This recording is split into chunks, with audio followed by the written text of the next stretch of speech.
Perfect. Thanks, Natalie, and welcome everyone to the October Space Talk. This is a special talk because we have got the students from the UChicago speaking to us about the student organization SEDS and their CubeSat program.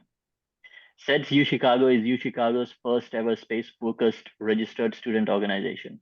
And in the past 3 years, they have grown from being a few students launching rockets on the Midway, must be very fun, to having special members from rocketry with rocketry certificates and hosting events such as SpaceVision in 2022.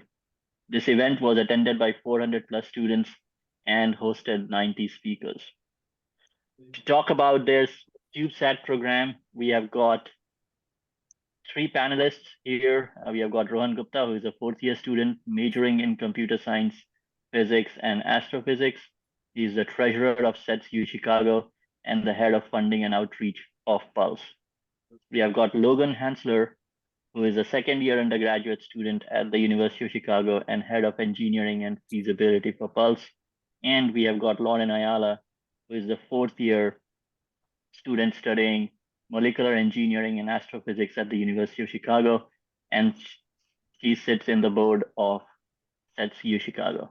So welcome everyone to the Space Talk and thanks for taking time. Perfect. So the way we structure the Space Talk is that, we'll speak about the panelists and then we will talk about UChicago SEDS and also the CubeSat program, which you guys are working on. So to kick us off, Rohan, do you want to give a bit of intro about yourself? What triggered your interest in space? And maybe tell us something funny about you. Sure. Okay.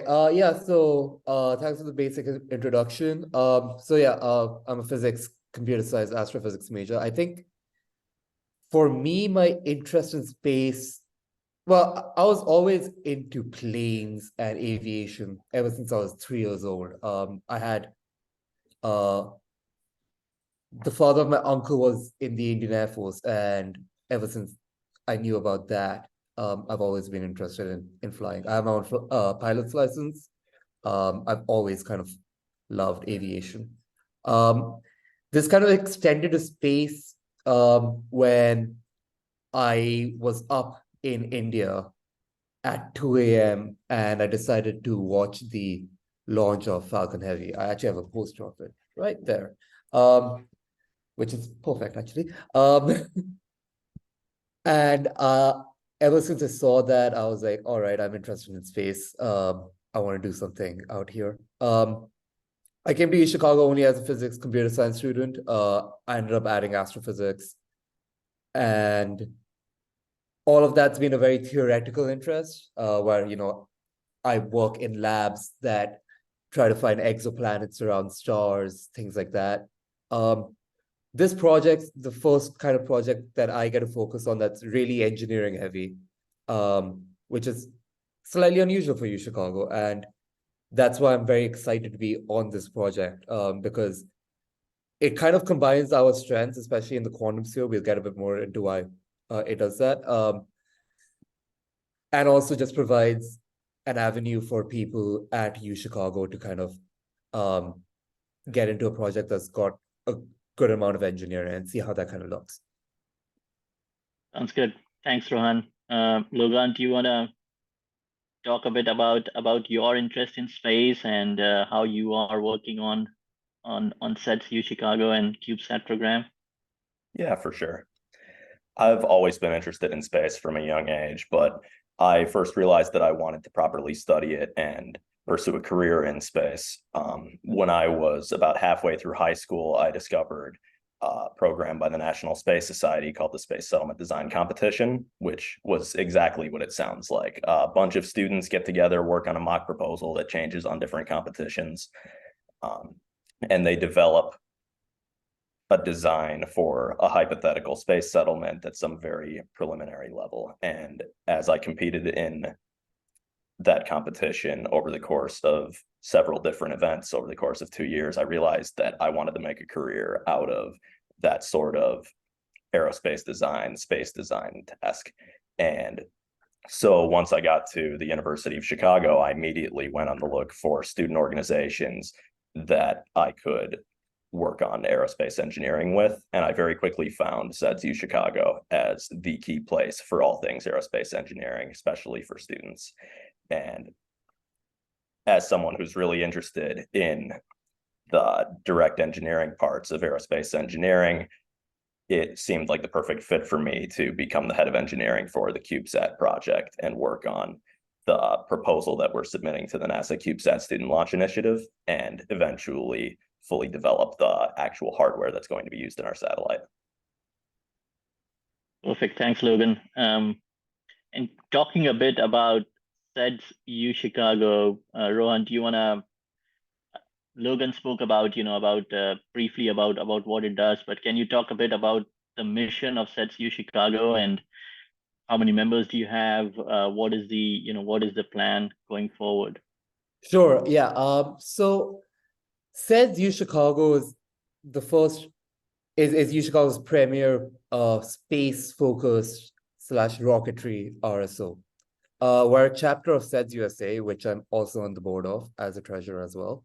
And SEDS USA has, I think we're at 90 chapters throughout the USA, and around 8,000 members. We're I think one of the largest nonprofits run by students in the world. More about SEDS-UChicago though. So we started off very briefly with very small rockets, very quickly expanded to larger rockets that we were launching at dedicated launch events. These are known as L1, L2 high-powered rocketry. So a lot of us have like high-powered rocketry certifications. We then had the opportunity to actually host SEDS USA's national conference, SpaceVision, at UChicago. And that was a conference that was attended by over 400 people and 90 speakers. That also kind of helped us bolster our membership a lot because we were looking for a lot of volunteers. A lot of those volunteers ended up learning more about SEDS-UChicago and joining. So this was end of 2022. And at that point, we were about, I'd say about 40 members, 15 to 20 of which 15 to 20 were active. This year, we've introduced 2 new projects, one being our CubeSat Pulse, and the other being a rocket for a competition called Spaceport America Cup, which we're planning to enter that competition in 2025. And the mission of that rocket is to reach 10,000 feet with an 8-pound payload. That's a simpler, small project on the CubeSat, although it is still quite complex, obviously. But ever since we've introduced those 2 projects and had interest meetings at the beginning of this year, we've expanded membership even further. The CubeSat team is about 12 active members meeting about 3 to 4 times a week for very extended periods. We're definitely in a crunch phase right now. And beyond that, there's also about 5 to 6 other members who attend as much as they can. Rocketry, I am less aware of the membership. I will hand that over to Logan to fill in.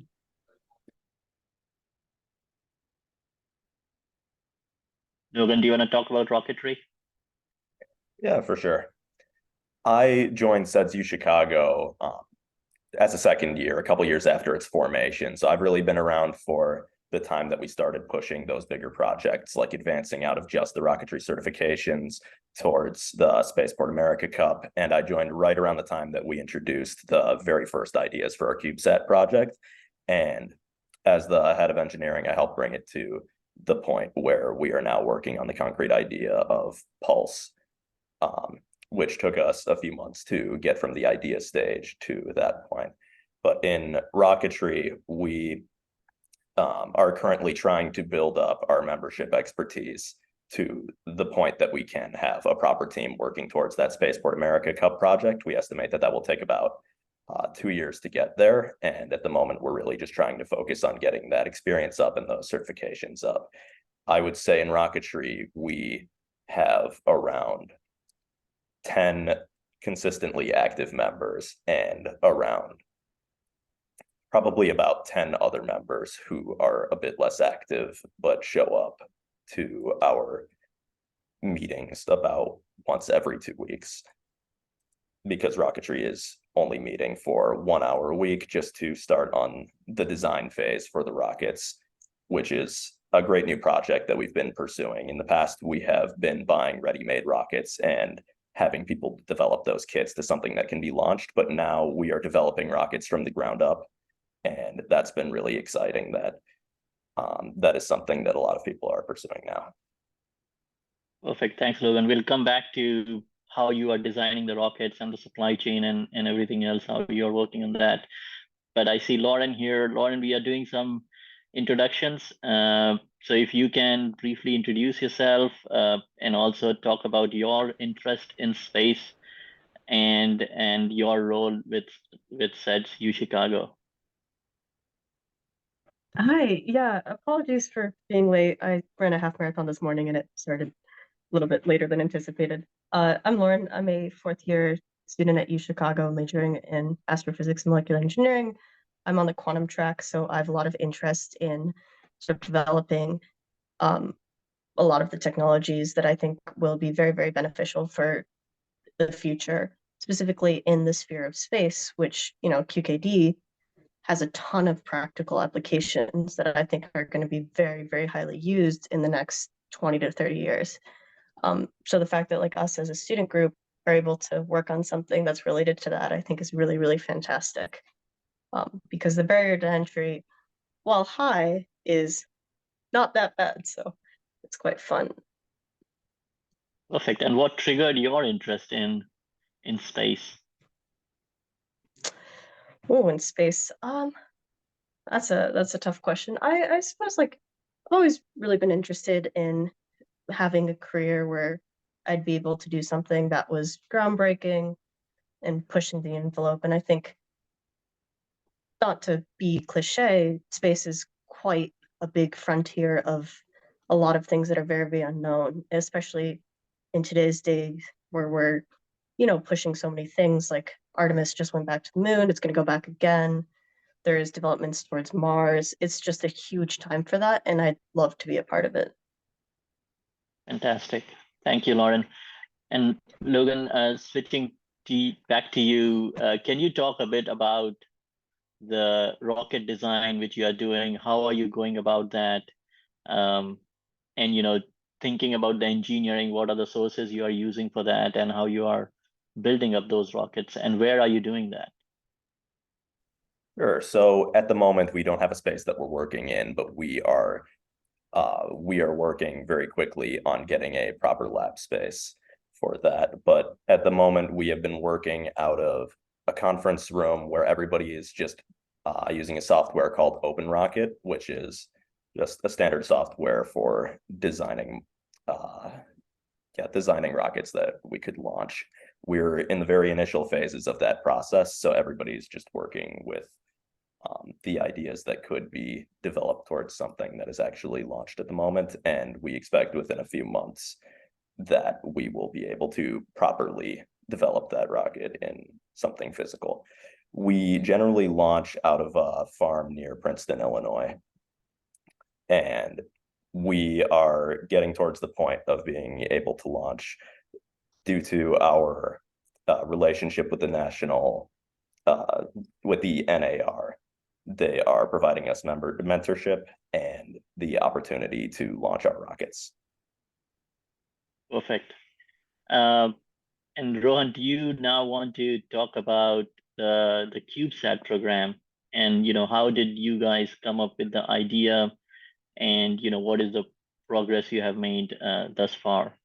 Sure, absolutely. Right. So I'll speak a bit about what we're trying to do first, and then kind of why we decided to kind of take this mission up.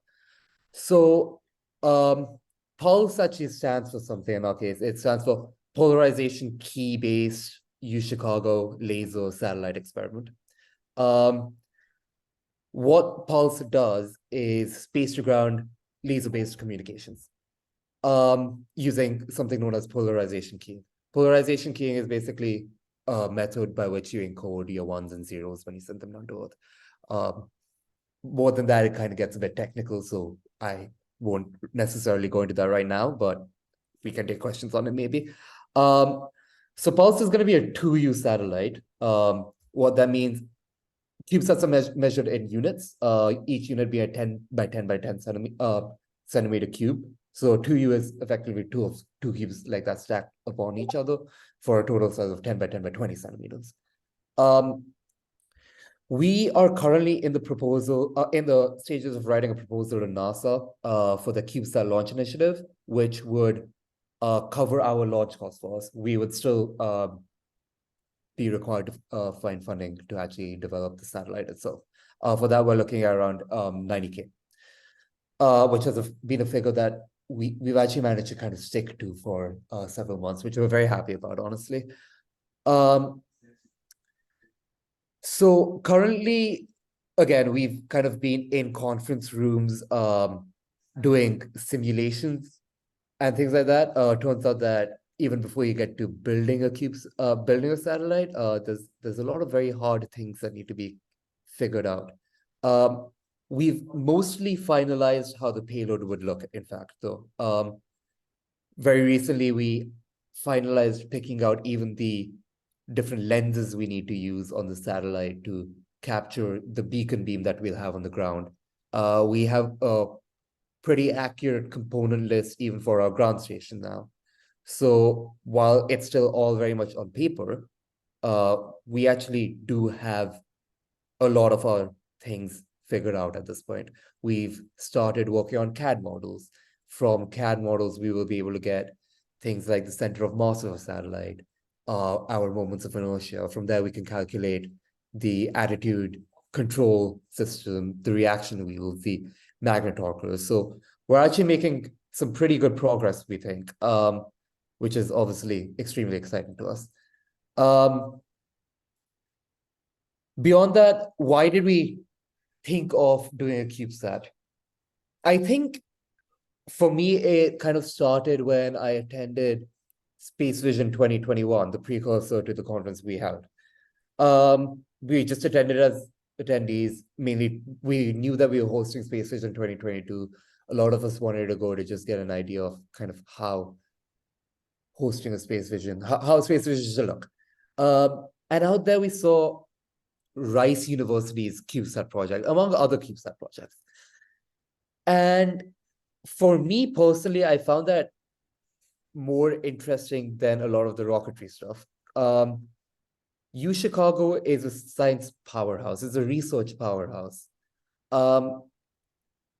It is completely in our wheelhouse, I think, to develop a scientific payload, a novel scientific payload, to test something new. Combine that with the fact that we are at the center of Chicago Quantum Exchange. This is kind of the perfect payload. Pulse, as itself, currently does not do anything related to quantum, but Pulse is effectively the precursor to what we are hoping will be another satellite that does space-to-ground quantum key distribution. Space-to-ground quantum key distribution will form the basis of any quantum information network in the future. So it's hugely important that we figure out how to do it.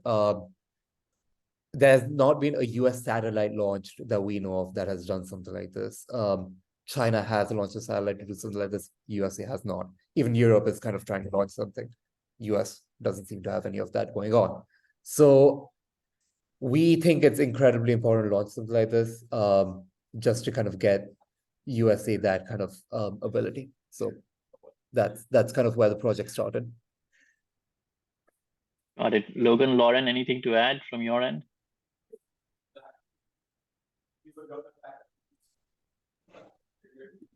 Yeah, I suppose I can, you asked like where we were doing this project. We have an agreement with one of the labs on campus where we're not there yet, but I'm hoping within the month, we're going to start laying out a lot of our optical payload and start developing that in a lab on campus. So that's just to add onto the phase of the project we're at. Got it. And what are the timelines for your proposal submission to NASA? And what is it that, that if you had a, clean sheet of paper and your asks from maybe the audience here, what would be your asks from the university, from maybe the private sector or the alumni base for making what you're doing successful? I can speak on this, I suppose, first. take it. Oh, sorry. The proposal is due on November 17th. So we're coming up on a hard deadline. We've done most of the writing. We're still working on like some of the technical details and figuring that out.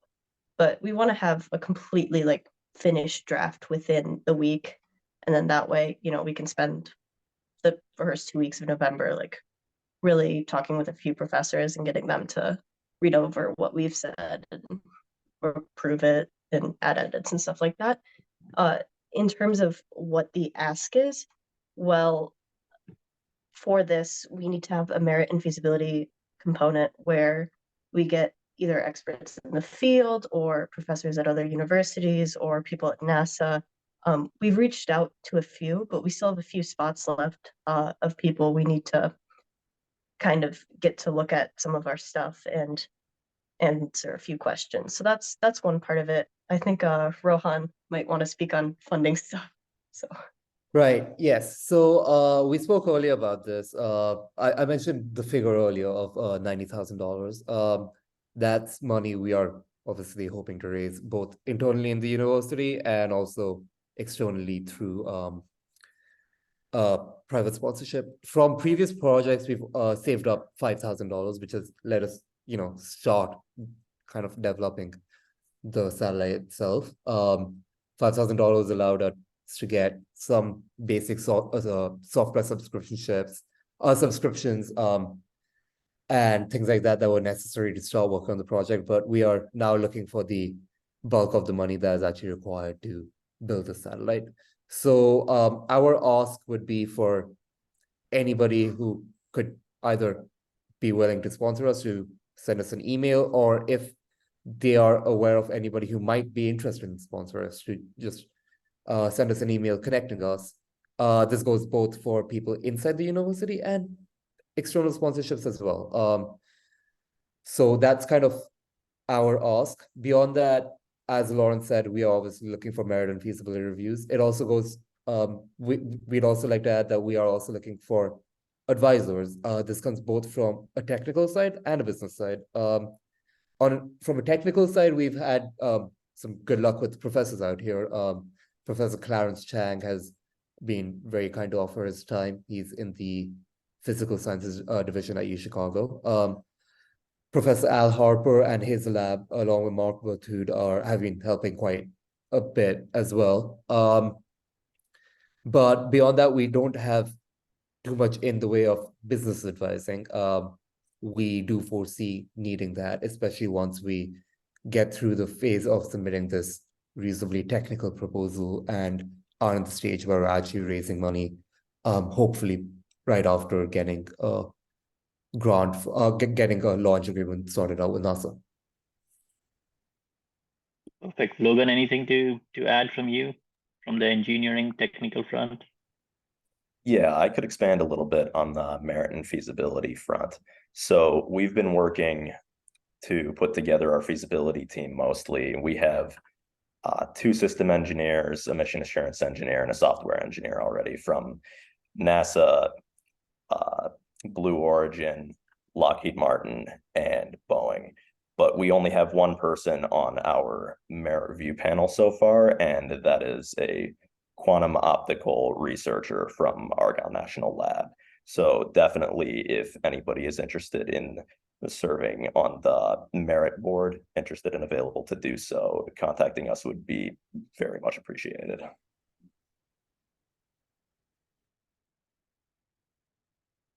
Perfect. And then talking a bit about about you, how are you, 3 of you, I'm sure all the work which you are doing must be taking a lot of time. How is it working together and managing different priorities? I'm sure you have classes, exams, and whatnot. How are you all managing that? Rohan, do you want to start? Sure. Yeah, so How do I manage that? Can tell you that there's a tremendous lack of sleep involved, but that's fine. Ultimately, I think the way I manage it is kind of by reminding myself that everything I'm doing right now is, especially as a fourth year, is something I chose to do. All of my classes are classes I enjoy being in. I picked all of them because I knew I'd like them. I do research on the side. Again, I do research solely because I'm interested in doing research. Nobody tells me to do research. I'm interested in this CubeSat. I work on it solely because I'm interested in it. Nobody tells me to work on it.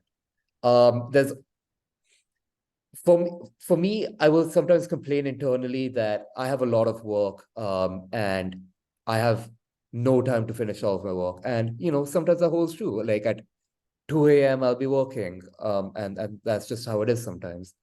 But then every single time I say that, I say to myself, well, you chose to do all of this work. You genuinely enjoy doing it, and that's why you're doing it.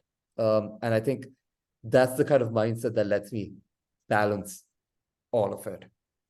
If I didn't enjoy any of it, I think it would be very, very difficult to do. But generally, this project is hugely enriching. I love working with Logan and Lauren and everybody else on our team.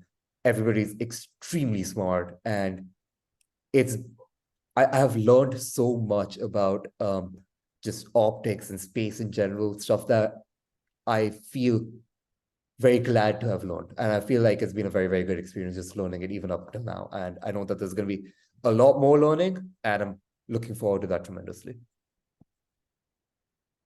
Lauren?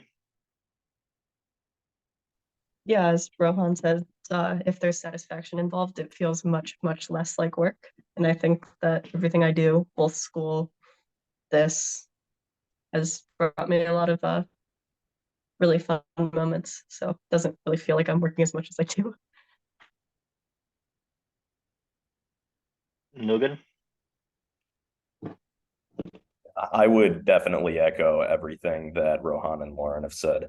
I work on everything that I do because I really enjoy it, especially our CubeSat project. I love working with a team, especially a design-based team for something like space-based engineering. I really enjoy everything that we've learned, and it doesn't just feel like we are working on some assignment. It's very different from any other work that I do. We are several students, several friends sitting in a conference room together, trying to figure something very, very cool, very novel, very interesting out together and make it a reality. And that's really exciting to me. I've realized because of our work with Pulse that I would like to actually go into space systems engineering and satellite engineering for my career. And that makes it all the more exciting. It feels like the biggest thing that is building toward my future. And I really enjoy working with everybody on the team. Yeah, talking about future, that's a good segue, Logan. Do you want to talk about, what are your plans? And also, for the community as students, what are your plans after finishing the program? Of course, it's sooner for you, Rohan and Lauren. So do you want to talk about that? Sure. I'll talk. I'll start by talking about kind of what we envision the future of our satellite to be, and then I'll talk just a bit more about myself. So Lauren and I are leaving in a year. With probably going to be leaving in a year unless we somehow miraculously manage to get UChicago grad school. Fingers crossed. I think for us, we want to get this project on very firm grounds. We want to get this project to a place where we know it's going to happen, so that when we leave it to the third, second, and fourth years in our team, they know what's going to happen, and there's no reason to abandon it. That's our goal for this year. I think we're getting pretty successful in our goal. We've got a lot of interest from the first and second years. Logan here himself is a second year, so clearly we're doing something right on that front, I think. For the project itself, we're planning for a launch date no earlier than Q4 2025. Following that, we'd want to follow that up with another satellite, probably a 3U or a 6U, which would be capable of actually doing quantum key distribution between space and ground, not just classical laser communication. That would lead very easily into 2027, 2028. So we've kind of got a timeline in our heads that extends for more than 4 years. So we're very happy about that. Speaking more about myself, so yeah, I recently decided that I want to go to grad school for astrophysics out of the 3 majors that I have. So I'm currently obviously in the process of applying for that. I'm hoping that wherever I end up for grad school, I get to kind of work on projects that are kind of similar. The good thing about astrophysics is that a lot of places do have kind of similar projects, even if it's not laser-based communication. There are a lot of projects out there doing kind of, payload manufacturing for satellites and things like that, which is something that I found extremely exciting in this spot. I enjoy the payload aspect more than I enjoy anything else. So I'm hoping that even at a grad school level, I'll get to do some of that. Obviously, I plan on staying in touch with everybody on the team at UChicago Pulse.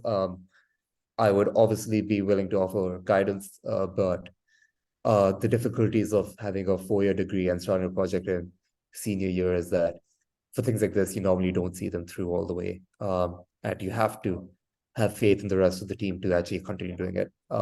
I think Lauren and I both have that faith, though. Lauren?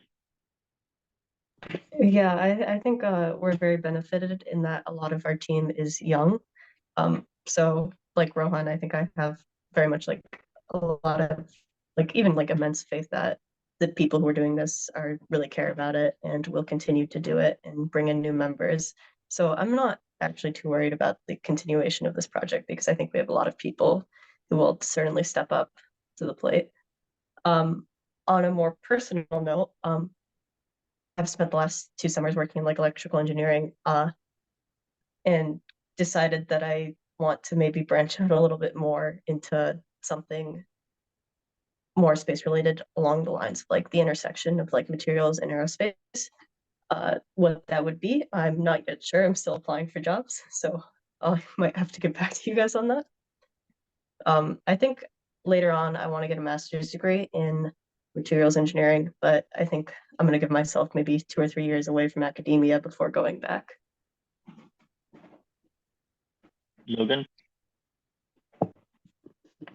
Yeah, as a second year, I will hopefully be around for our launch in the 4th quarter of 2025. That will be at the beginning of my senior year. And as we near to that launch date, I'll be excited to be working toward the development of our quantum key distribution satellite and proposing that likely during my 4th year as well. And at that point, I would be in a very similar position to where Rohan and Lauren are right now. And I definitely agree that I have trust in the team to continue bringing in new younger members even at that point as well and continue the projects that we're doing. And by that point, there will likely be future CubeSat endeavors, small set endeavors by the team after I leave. I will definitely continue with maintaining my contact with the team in any helpful way that I can after I leave the university as somebody who's extremely interested in doing this for my career. I see my future in satellite development and payload development. I would like to pursue some sort of a graduate degree, whether that be a master's degree or a PhD in satellite development for astrophysics applications. Although I'm not sure yet if right after graduation, I would be leaning more towards the industry company side of that or the graduate school side of that, but I would like to pursue both of those routes as just the advanced development of satellites is what really interests me. Perfect. Yeah, it's very admirable, to listen to you guys having such a clarity on the things you want to do and the confidence in the team. So I'm sure all 3 of you are going to be, very successful in the things you are planning on doing. And Rohan, I think it listening to you and hearing about you, I don't think it will be a miracle. I think I'm sure you would get to what you are aspiring to get from the university. And Lauren, all the best to you as well. And feel free to reach out to people in the community. Our LinkedIn group is more than 170 people. A lot of them are in space. Um, there might be roles, positions, or contacts which you might get from those people. So reach out to them, and after you submit the application, hopefully you'll have some more time to reach out to them and expand your network. Coming back a bit to CubeSat, what kind of competition you think you guys are facing, with this application with NASA? So I think the main competition is always against time, especially for something like this. It's a pretty technical proposal that we're submitting out here, and a lot of the UChicago is very good at the payload kind of stuff, but a lot of the smaller details, especially when it comes to figure out kind of the more engineering side of things, we've kind of been trying to develop that expertise in-house, which takes a while. So it's just been a kind of rush to get everything done. That rush is extremely exciting. Because you sit there working for 4 to 6 hours, you're like, wow, where did the time go? But there is obviously a push against time. The other competition we face is obviously when it comes to just acquiring the funding. We are pretty adamant about keeping our project under 100K, around the 90K mark. We really don't want it to go to 6 figures. But that has meant always working within an extremely tight budget, an extremely tight space. This kind of design that we're doing is normally meant for slightly bigger satellites, normally meant for a 3U satellite. We have been adamant that we will make it work in a 2U satellite. Honestly, I think it's one of the big hardest challenges we face, but also if we pull it off, I think it's one of the coolest parts about this project, to show that we can do it in an even smaller form factor than what's been done before. But our kind of commitment to keep it under 100K has meant that we look at things, we design things, we're like, all right, if we do it this way, we're going above 100K. So we go back to the drawing board and refine and refine and refine. So that's been one of the hardest challenges and competitions we faced. But that is also what makes it interesting, because you're constrained, and working within constraints like that can actually be a lot of fun, because you're just like, well, I'm now trying to prove that this is possible. I think it's possible. I need to convince everybody else it's possible. Look at and then you get a design at the end. You're like, look at this design. It's possible. We can make this work. Lauren, on competition? Yeah, it is certainly very fun to kind of have like a bunch of not sides, but we have like groups of people who are like, oh yeah, we can do it this way, and they're like, oh, maybe not, and then it's really fun just going back and forth between the various ideas. In terms of competition for the actual launch for this proposal, last year NASA selected, I believe it was 14 universities who were able to launch a CubeSat. So not that many people apply, because to qualify, you have to be a university, you have to have like a solidified proposal, a good idea. So the competition is not terribly immense, because a lot of the people who apply, if they apply, they believe they have a good enough idea. However, in the hopefully unlikely event that we don't get selected, there's a bunch of other launch opportunities for universities that we could do at a later date. But I think right now we're anticipating that we just hopefully get in. So I'm sure you will. And on the funding front, is the funding a precondition to the submission, or what is the linkage between submission and funding? And the feasibility? So it's not necessarily a precondition to be fully funded by the time you submit your proposal. That's honestly quite hard because I think what NASA themselves have realized is that getting that launch agreement figured out is what gives a lot of student projects the kind of legitimacy they need to go get the funding. In a lot of cases, we've also heard from teams doing this in the past that that's kind of been what's true, that the project gets approved by NASA and then funding rolls in, because once it's approved by NASA, you've got a very high chance of launching. NASA does still want to see some level of funding, which thankfully we do have. We've also applied to a couple more grants that we're pretty sure confident we're going to get, which is great for us, though these are a lot smaller.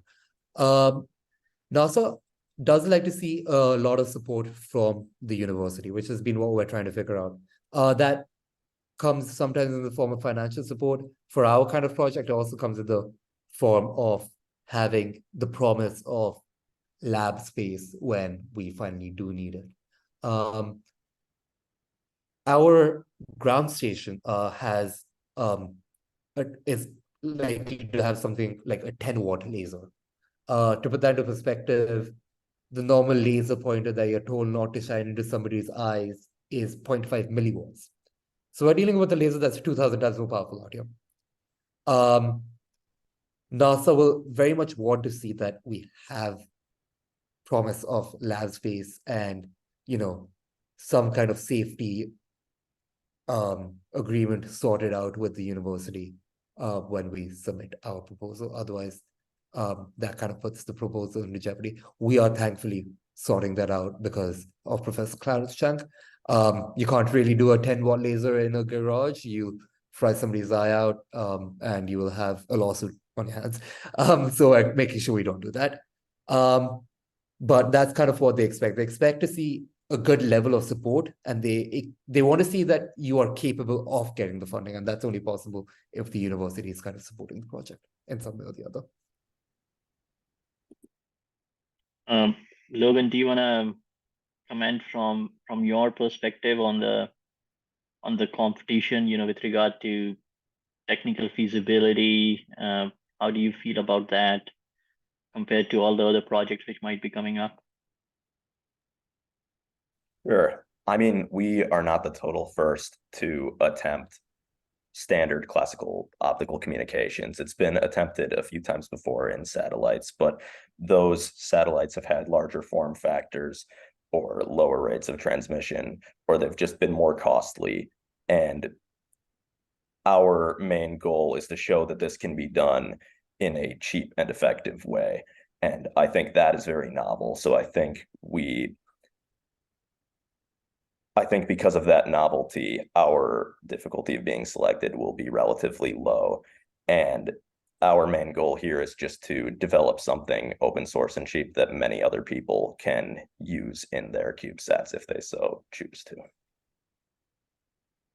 Perfect. Yeah, I think that's a great mission. And I think the open source aspect and the cost competitiveness are definitely very strong value propositions for your project.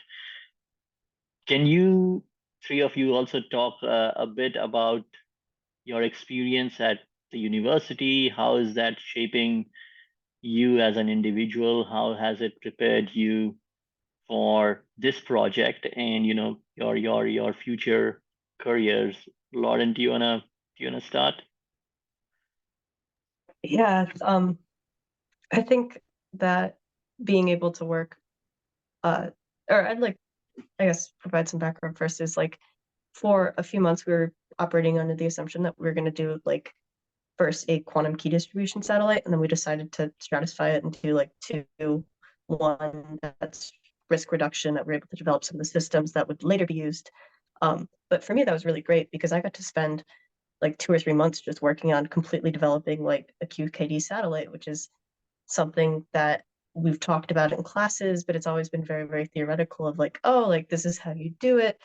But to be actually able to then consider how the optical setup then is supported by all of these various subsystems, which are all, have feedback loops, and it's like a very complicated thing to me, which is such a blast, especially like as someone who's a part of the PME, the School of Molecular Engineering.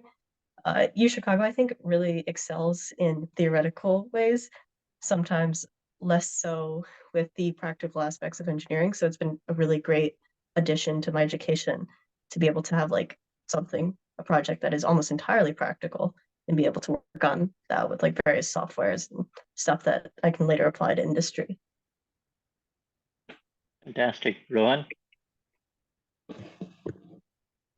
Sorry, could you repeat the question? How has the UChicago experience helped you in shaping your thinking or making you ready for future, or also involvement in this project? Okay.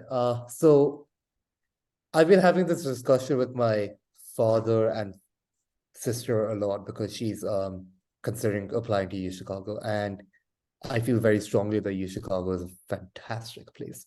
I think UChicago, more than any other place I can think of, cultivates intellectual curiosity more than anything else.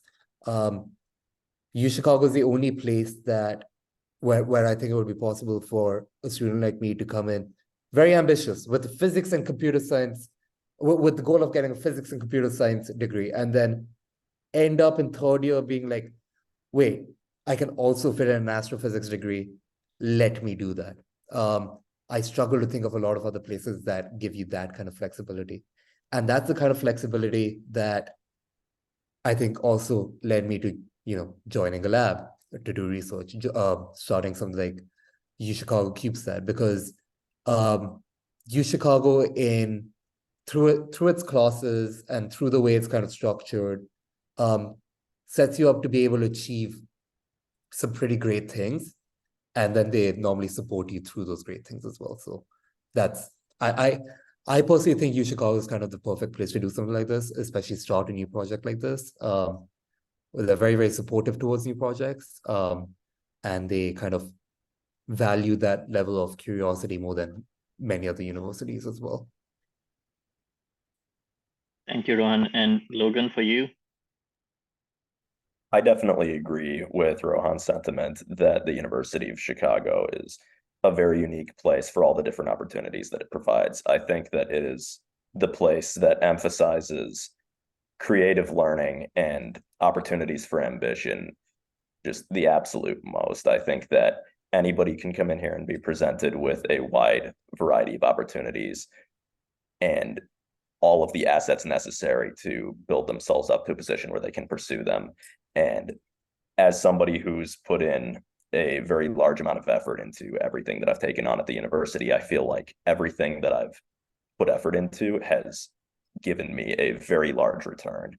And I feel like it's really bolstered my creativity, my ambition, my ability to look on new things with both hopeful eyes and skepticism. And I think that's been really useful for this project as we keep hope that what we are aiming to do is something that can be done, but we also have to maintain a healthy level of skepticism to throw out the ideas that are just unfeasible within our budget or just things like that. I think the project has been a really great way to apply all of the skills that I've gained at the university and has landed really well with my education in general.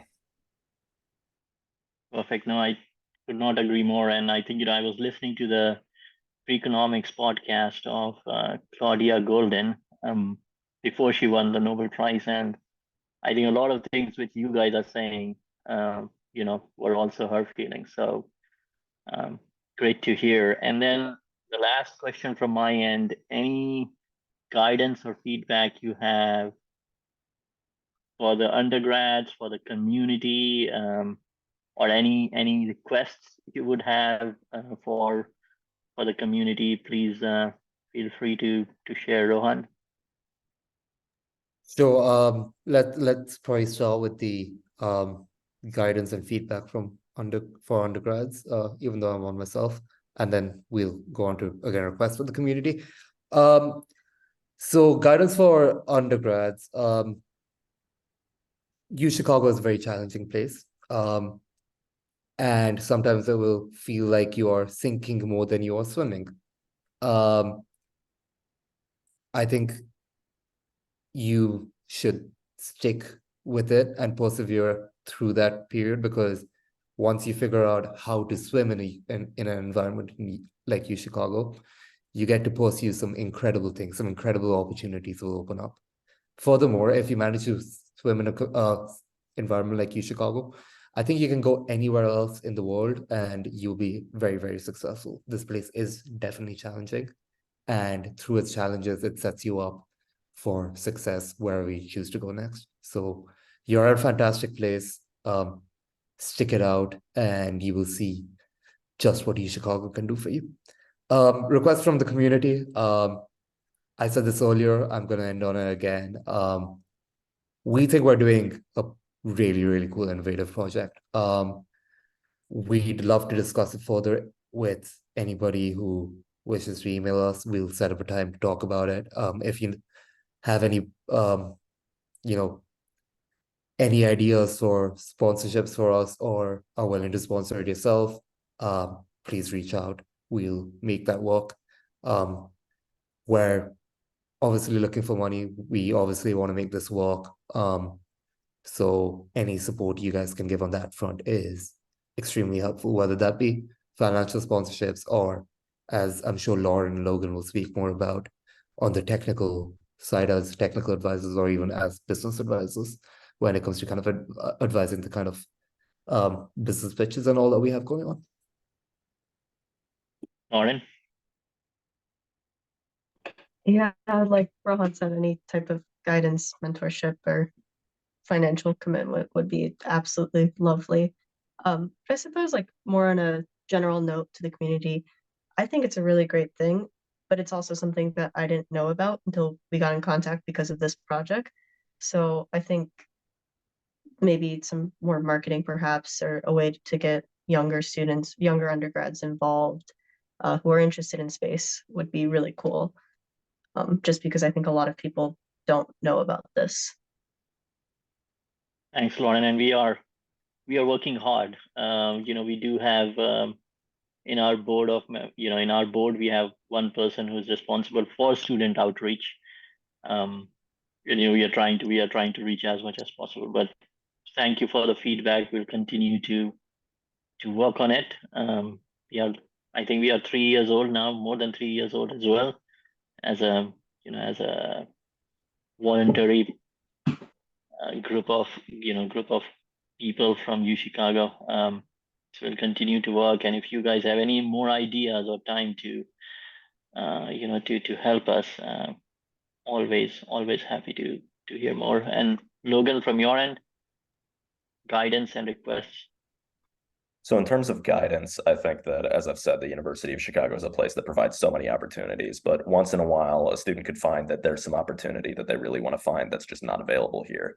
And one of those cases happened when a student a few years ago created SEDS-UChicago. It was a organization that's the first of its kind, our first ever space-focused RSO, first aerospace-focused RSO.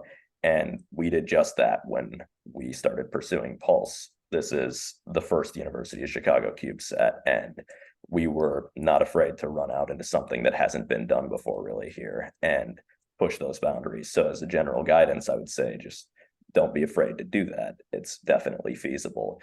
Now, in terms of a request from the community, I would say that if we're pursuing something that is so novel as a university's first CubeSat, then we would definitely appreciate some partnership in general advising and guidance. So I would just like to echo that call from Rohan and Lauren. Thank you. And thanks a lot for taking time to speak with the community. All the best with the CubeSat program and the submission of the paper. Please reach out to the community if you need anything. And just speaking to you guys, I have no doubt that, and I'm sure anyone else will have no doubt that you guys are gonna win the competition and get to the launch in 2025.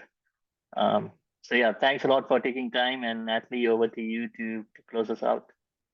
Yeah, thank you all. Thank you again. It was so inspiring to hear about the exciting and really awesome work that you guys are doing and how passionate you are and how student-led it is. I think it's amazing that you are all coming together with your busy schedules. I know what it's like to be in the midst of a quarter at UChicago.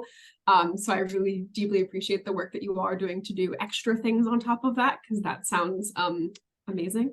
And I want to thank everyone for joining us today. We are closing out on the year with a few more events that we will have more details on in the soon. So please keep your eye out for the last of our space talks for the year, which will happen in the end of November, early December. We're still deciding on dates, but a great conversation with Chris Palmieri, a part of the university, who is working on bringing a great exhibit to the library on the Yerkes Observatory and the great work they're doing there. And then some programming in January, which we are still planning and working on, that will feature some great alumni doing amazing work at a company that has now hired and worked with the university for a couple of different jobs. So we are really excited about all of that. Thank you all again for joining us, and we will talk to you soon. Thank you. Bye.